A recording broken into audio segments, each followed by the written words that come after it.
Movie की शुरुआत होती है और हम 8 साल के ब्रूनो को अपने दोस्तों के साथ मस्ती करते देखते हैं और वहीं कुछ जर्मन सोल्जर यहूदी लोगों को जबरदस्ती पकड़कर गाड़ियों में भर रहे होते हैं, क्योंकि ये समय होता है द्वितीय विश्व युद्ध का, जहां पर यहूदी लोगों पर अत्याचार किया जा रहा होता है। जिसके बाद ब्रूनो अपने स्कूल से भागता हुआ अपने घर पहुंचता है, जहां उसे पता चलता है कि उसके फादर को प्रमोशन मिलने के कारण उनका ट्रांसफर किया गया है किसी और जगह, इसलिए उन्हें इस जगह को छोड़कर जाना होगा। वहीं उस शाम उनके घर पार्टी होती है और बहुत सारे लोग आए होते हैं। यह बात सुनकर ब्रूनो को काफी बुरा लगता है, क्योंकि उसे अपने दोस्तों और अपने इस घर को छोड़कर जाना होगा, जहां ब्रूनो के फादर और मदर उसे यह कहकर बुलाते हैं कि तुम्हारे वहां कई सारे दोस्त बन जाएंगे, और कहते हैं कि वह भी इस घर को छोड़कर नहीं जाना चाहते, लेकिन उन्हें भी अपनी ड्यूटी करनी है, इसलिए उन्हें जाना पड़ेगा। जहां पार्टी में ब्रूनो के ग्रैंडफादर और ग्रैंडमदर आए होते हैं। उस वक्त ब्रूनो के फादर रैल्फ सीढ़ियों से उतरते हैं और बहुत सारे लोग तालियां बजाते हैं रैल्फ के प्रमोशन के लिए और उसे हिटलर कहते हैं। जहां हमें पता चलता है कि ब्रूनो के फादर रैल्फ हिटलर के एक कमांडिंग ऑफिसर बन चुके हैं, जिसके अगले दिन वे उस जगह पहुंचते हैं जहां उनके फादर का ट्रांसफर हुआ था। जहां हम एक फार्म हाउस को देखते हैं और ब्रूनो की मदर एल्सा और उसकी बड़ी बहन अपने नए घर को काफी पसंद करते हैं। एल्सा अपने बच्चों को पसंदीदा कमरा चुन लेने को कहती है, लेकिन ब्रूनो अपने पुराने घर और अपने दोस्तों की याद में उदास सीढ़ियों पर बैठ जाता है। जिसके बाद ब्रूनो घर की खिड़की से देखता है घर से कुछ दूर बच्चे खेल रहे होते हैं, जहां ब्रूनो मदर से उन बच्चों के साथ खेलने की इच्छा जाहिर करता है, पर ब्रूनो की मदर यह कहकर मना कर देती है कि उसने यहाँ किसी भी बच्चे को नहीं देखा है। और तभी वहाँ घर का एक नौकर आता है कुछ सामान लिए, और ब्रूनो यह नोटिस करता है कि वह अपने कपड़ों के अंदर स्ट्रिप पैजामा पहने हुए है और वह कपड़े बिल्कुल वैसे ही थे जो उन बच्चों ने पहने थे। और एल्सा को तब यह बात पता चलती है जब ब्रूनो उन बच्चों की बात कर रहा था, और जिस फार्म की वह बात कर रहा है वह यहूदियों का कंसंट्रेशन कैंप होता है, जहां यहूदियों को टॉर्चर किया जाता है, और वह आदमी भी कंसंट्रेशन कैंप का ही कैदी होता है। जहां एल्सा ब्रूनो को मना करती है उन बच्चों के साथ खेलने के लिए, लेकिन बाद में वह अपने हस्बैंड रैल्फ पर गुस्सा करती है, क्योंकि उसके हस्बैंड ने कहा था कंसंट्रेशन कैंप उनके घर से काफी दूर है, लेकिन वह नजदीक होता है, और रैल्फ को भी इस बात की जानकारी नहीं थी कि कंसंट्रेशन कैंप को उनके घर से आसानी से देखा जा सकता है, और ब्रूनो उस खिड़की से कंसंट्रेशन कैंप ना देख सके, इसलिए उन खिड़कियों को हमेशा के लिए बंद करवा देता है। वहीं कुछ दिन बाद ब्रूनो को घर के पीछे एक सीक्रेट दरवाजा दिखता है बाहर जाने का, जहां से वह चुपचाप बाहर निकल जाता है, लेकिन एल्सा उसे उसी टाइम पकड़ लेती है। जिसके बाद ब्रूनो अपने घर में अकेला रहकर बोर हो रहा होता है और एक झूला बनाने के लिए रस्सी और टायर खोजता है, और ग्रेटल कटर से कहता है बनाने को, और कैटलर वहां खड़े स्टेप पैजामा पहने हुए नौकर को बुलाता है और ब्रूनो के लिए स्टोर रूम से सामान खोजने के लिए कहता है। जिसके बाद वे दोनों स्टोर रूम में जाते हैं, और जहां उसे एक खिड़की नजर आती है, जिसके बाद वे दोनों झूला बनाते हैं और ब्रूनो उसमें झूलता है और अपने ही ख्यालों में खो जाता है, जहां झूला से गिरकर ब्रूनो को चोट लग जाती है, और उसकी मदद धारीदार पहने हुए पैजामा वाला नौकर करता है मरहम पट्टी करने में, और ब्रूनो को बताता है कि उसका नाम पावेल है और वह एक डॉक्टर है। उसी वक्त एल्सा मार्केट से आती है और ब्रूनो पावेल को थैंक यू कहते हुए अपनी मॉम को सारी बातें बताता है। वहीं रैल्फ ब्रूनो और ग्रेटलर के लिए ट्यूशन रखवाता है ताकि उन्हें हफ्ते में 2 बार पढ़ाया जा सके। उस टीचर का नाम हायर लिस्ट होता है, जहां वह बच्चों से सबसे पहले जनरल नॉलेज और करंट अफेयर्स के बारे में पूछता है। जहां ब्रूनो की बहन ग्रेटल हाँ में जवाब देती है और ब्रूनो कहता है कि मैंने तो बस अभी तक कॉमिक्स बुक्स ही पढ़े हैं। जिसके बाद वह टीचर उसे एक मोटा सा बुक देता है जो जर्मन हिस्ट्री के बारे में होती है, पर ब्रूनो को इस बुक में कोई भी इंटरेस्ट नहीं होता। और एक दिन ब्रूनो घर से चुपचाप छुपते हुए बाहर घूमने निकल जाता है और वह देखता है कंसंट्रेशन कैंप को जो चारों ओर से तारों से घिरा होता है जिसमें बिजली दौड़ रही होती है। वह देखता है बाड़े के किनारे एक बच्चा बैठकर खेल रहा होता है जिसने वैसे ही धारीदार पैजामा पहने हुए थे। वह बच्चा ब्रूनो को देखकर डर जाता है। ब्रूनो नोटिस करता है कि उसके पैजामे पर कुछ नंबर लिखे हैं और वह सोचता है कि शायद यह किसी तरह का खेल है जिसमें खेत में काम कर रहे सभी लोग खेल रहे हैं और उसे उसका नाम सैमुअल पता चलता है। सैमुअल ब्रूनो से पूछता है कि क्या तुम्हारे पास कुछ खाने को है, जिस पर ब्रूनो ना में जवाब देता है। जिसके अगले दिन ब्रूनो फुटबॉल में चॉकलेट छुपा कर ले जाता है और कंसंट्रेशन कैंप के बाड़े के पास आकर बैठ जाता है ताकि वह सैमुअल से मिल सके, पर सैमुअल उस दिन नहीं आता। जिसके अगले दिन ब्रूनो फिर से खेलने जाने वाला होता है लेकिन उसका फुटबॉल नहीं मिल रहा होता, इसलिए वह अपने मॉम से मदद मांगता है। फुटबॉल खोजने में एल्सा कहती है ब्रूनो को उसे खुद अपना काम करना चाहिए और उसे स्टोर रूम में जाकर देखना चाहिए। ब्रूनो स्टोर रूम की ओर जाता है जहां उसे बहुत सारे डॉल्स मिलते हैं और यह देखकर वह थोड़ा डर जाता है और अपनी फुटबॉल को लेकर वहां से भाग जाता है, जहां वह अपनी बहन को यह सारी बातें बताता है। जहां उसकी बहन जवाब देती है कि हमारा देश विश्व युद्ध के दौर में है और तुम अभी तक खिलौने से ही खेल रहे हो। जिसके अगले दिन एल्सा ब्रूनो को बताती है कि वह शहर जा रही है कुछ काम से। वहीं एल्सा के जाने के बाद ब्रूनो फिर से कंसंट्रेशन कैंप पहुंच जाता है सैमुअल से मिलने के लिए। ब्रूनो सैमुअल से पूछता है वह हमेशा धारीदार कपड़े ही क्यों पहनता है, जिस पर सैमुअल कहता है कि सोल्जर्स ने मेरे कपड़े छीन लिए और मुझे यह धारीदार पैजामा वाले कपड़े दे दिए।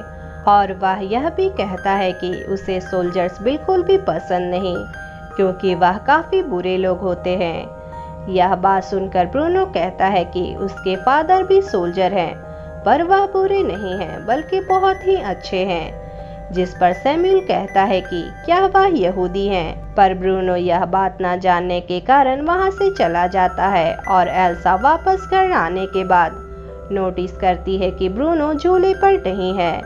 वहीं एक दिन ब्रूनो एल्सा और ग्रेटल से चिमनी से निकलने वाले भयानक बदबू के बारे में पूछता है।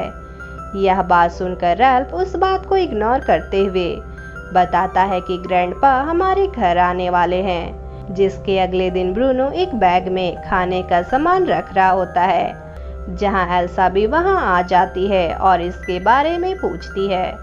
ब्रूनो इसके बारे में झूठ बोलता है कि इस बैग में सिर्फ बुक्स हैं। एल्सा को उसकी बातों पर यकीन तो नहीं होता, फिर भी वह उसे जाने देती है। ब्रूनो सैमुअल को फूड देता है खाने को और अपने घर लौट आता है जहां एल्सा नोटिस करती है कि ब्रूनो पीछे के दरवाजे से घर आया है, लेकिन ब्रूनो यहाँ भी झूठ बोल देता है कि उसकी फुटबॉल गुम हो गई थी इसलिए वह उसे खोजने गया था। एल्सा फिर से नोटिस करती है कि भयानक बदबू फिर से आ रही है कंसंट्रेशन कैंप की ओर से, जहां सोल्जर्स उन्हें बताता है कि यह बदबू डेड बॉडीज की जलने की है। एल्सा यह बात सुनकर काफी डर जाती है और रैल्फ से इसके बारे में पूछती है, लेकिन रैल्फ यह सुनकर उस पर ही काफी चिल्लाता है। और वहीं ब्रूनो के ग्रैंडपा रात के खाने पर भी आते हैं सभी से मिलने और बच्चों से पूछते हैं कि उनकी पढ़ाई कैसी चल रही है। ब्रूनो शिकायत करता है कि उसे सिर्फ हिस्ट्री ही पढ़ाई जाती है। वहीं पावेल से गलती से वाइन को गिलास में डालते समय वाइन गिर जाती है, जिस पर कटलर उसे गुस्से में आकर पावेल को बुरी तरीके से पीटता है और यह चीज ब्रूनो और एल्सा को काफी बुरी लगती है और बाद में पावेल के खून को साफ किया जा रहा होता है। उस रात ब्रूनो की बहन उस फार्म के बारे में बात करती है। जो फार्म तुमने देखा था वह एक कंसंट्रेशन कैंप है, मेरे ख्याल से, जहां यहूदियों को कैदी बनाकर रखा गया है। अगले दिन ब्रूनो नोटिस करता है कि सैमुअल उसके घर पर काम कर रहा है और यह दोनों एक दूसरे को देखकर काफ़ी शॉक होते हैं। जहां सैमुअल ब्रूनो को बताता है कि उन लोगों ने कहा कि उन्हें बर्तन साफ करने के लिए किसी छोटे लड़के की ज़रूरत है। जहां ब्रूनो उसे खाने को बिस्किट देता है और यह सब कटलर देख लेता है और उसे बर्दाश्त नहीं होता कि एक यहूदी बच्चा उसके घर में खाना खाए, और कटलर उससे पूछता है क्या उसने खाना चुराया है। सैमुअल बोलता है कि उसने खाना नहीं चुराया बल्कि ब्रूनो ने उसे दिया है और ब्रूनो उसका फ्रेंड है, और कटलर ब्रूनो से यह बात पूछता है। यह देखकर ब्रूनो काफ़ी डर जाता है और सभी बातों से इनकार कर देता है, जिसके बाद ब्रूनो को पछतावा होता है और वह कंसंट्रेशन कैंप में सैमुअल को खोजने जाता है, लेकिन उसे वह वहां नहीं मिलता। जिसके अगले दिन ब्रूनो के घर पर बहुत सारे ऑफिसर आते हैं और वहां एक डॉक्यूमेंट्री देखते हैं, और वहीं ब्रूनो भी खिड़की से छुपकर यह सारी चीजें देखता है कि कंसंट्रेशन कैंप में सारे लोग काफ़ी खुशी से रह रहे हैं और एक दूसरे के साथ खेल रहे हैं, और ब्रूनो को यकीन हो जाता है कि कंसंट्रेशन कैंप काफ़ी अच्छी जगह है, लेकिन हम लोग जानते हैं कि असलियत में वहाँ क्या हो रहा है। जिसके बाद वह तुरंत कंसंट्रेशन कैंप की ओर खेलने का सामान लेकर जाता है, लेकिन सैमुअल वहाँ उसे नहीं मिलता। लेकिन कुछ देर इंतज़ार करने के बाद सैमुअल वहाँ आ जाता है और ब्रूनो देखता है कि सैमुअल को मारा गया है और उसका फेस सूजा हुआ है। ब्रूनो झूठ बोलने के लिए माफ़ी मांगता है और सैमुअल को माफ़ करने के लिए कहता है। सैमुअल भी मान जाता है और उसके साथ खेलने का वादा करता है। अगले दिन खाने की टेबल पर ग्रेटल अपने फादर रैल्फ से कटलर के बारे में पूछती है, जिस पर वह जवाब देता है कि कटलर को यहाँ से ट्रांसफ़र कर दिया गया है, और रात को पता चलता है कि ग्रैंड मदर नहीं रही। जिसके बाद सारे लोग ग्रैंड मदर के फ्यूनरल पर जाते हैं। फ्यूनरल के बाद ब्रूनो फिर से सैमुअल के पास जाता है और वे दोनों उस दिन खूब खेलते हैं। उस रात एल्सा और रैल्फ के बीच काफ़ी बहस हो जाती है, जिससे ब्रूनो की नींद खुल जाती है और यह सुनकर उसे काफ़ी बुरा लगता है। जिस पर उसकी बहन उसे अपने पास बुलाती है और वे दोनों चुपचाप उनकी बातें सुनते हैं। जहां एल्सा रैल्फ को कहती है कि वह ऐसी जगह अपने बच्चों को बड़ा नहीं करेगी जहां निर्दोष लोगों को मारा जाता हो, और रैल्फ डिसाइड करता है कि वह अपने परिवार को कहीं और भेज देगा। ब्रूनो फिर से उदास हो जाता है कि वह सैमुअल के साथ अब नहीं खेल पाएगा। वह आखिरी बार सैमुअल से मिलने जाता है, जहां सैमुअल उसे बताता है कि उसके फादर नहीं मिल रहे। जहां ब्रूनो उसके फादर को खोजने का वादा करता है, जिस पर ब्रूनो कहता है कि वह कैंप के अंदर आकर उनके फादर को खोजने में उसकी मदद करेगा, इसलिए कल वह यहाँ गड्ढा खोदेगा और तुम एक एक्स्ट्रा कपड़े लेकर आना जिसमें धारीदार पट्टियाँ हों, और हम दोनों साथ मिलकर तुम्हारे फादर को खोज लेंगे। अगले दिन ब्रूनो फिर से कंसंट्रेशन कैंप जाता है और कैदियों वाले कपड़े पहनकर वहां घुस जाता है, यह सोचते हुए कि यह सब एक खेल चल रहा है और उसका मिशन है सैमुअल के डैड को खोजना। हालांकि एक बार कैंप के अंदर जाने के बाद ब्रूनो को वहां की हालत देखकर थोड़ा डर लगता है और वह वापस जाना चाहता है, जिस पर सैमुअल कहता है तो मेरे डैड का क्या होगा, उसे क्या तुम नहीं ढूंढोगे। यह बात सुनकर ब्रूनो अपना फिर से इरादा बदल लेता है और उसके डैड को खोजना शुरू कर देता है। तभी वहां सोल्जर्स आ जाते हैं और सारे कैदियों को एक जगह ले जाते हैं। घर पर एल्सा देखती है कि ब्रूनो गायब है और वह घबरा जाती है, और वह सोल्जर्स की मदद से और डॉग्स की मदद से ब्रूनो की गंध का पीछा करते हुए कंसंट्रेशन कैंप तक पहुंच जाती है, जहां उसे ब्रूनो के कपड़े मिलते हैं। वहीं कंसंट्रेशन कैंप में ब्रूनो और यहूदियों को बड़े से हॉल में इकट्ठा किया जाता है और उन्हें बोला जाता है नहाने को, इसलिए वह लोग अपने कपड़े को उतार देते हैं। लेकिन असलियत में वह एक गैस चेंबर होती है जिसमें जहरीली गैस छोड़ी जाती है ताकि यहूदियों को मारने में आसानी हो। जहां रैल्फ कंसंट्रेशन कैंप के अंदर पहुंच जाता है और अपने बेटे का नाम लेकर चिल्लाते हुए दौड़ता है, जहां उसे लगता है कि ब्रूनो को यहूदियों के साथ गैस चेंबर की ओर ना ले जाया गया हो। वहीं एल्सा ब्रूनो के कपड़े को हाथों में लेकर रोती है।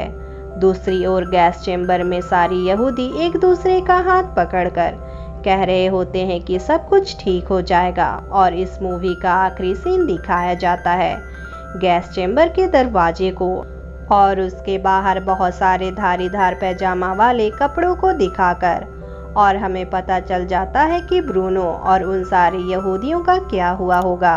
और इसी के साथ ये मूवी यहीं एंड हो जाती है। तो आपको ये मूवी कैसी लगी हमें कमेंट करके ज़रूर बताएं और लाइक शेयर सब्सक्राइब करना ना भूलें। मिलेंगे नेक्स्ट वीडियो में, तब तक के लिए बाय बाय।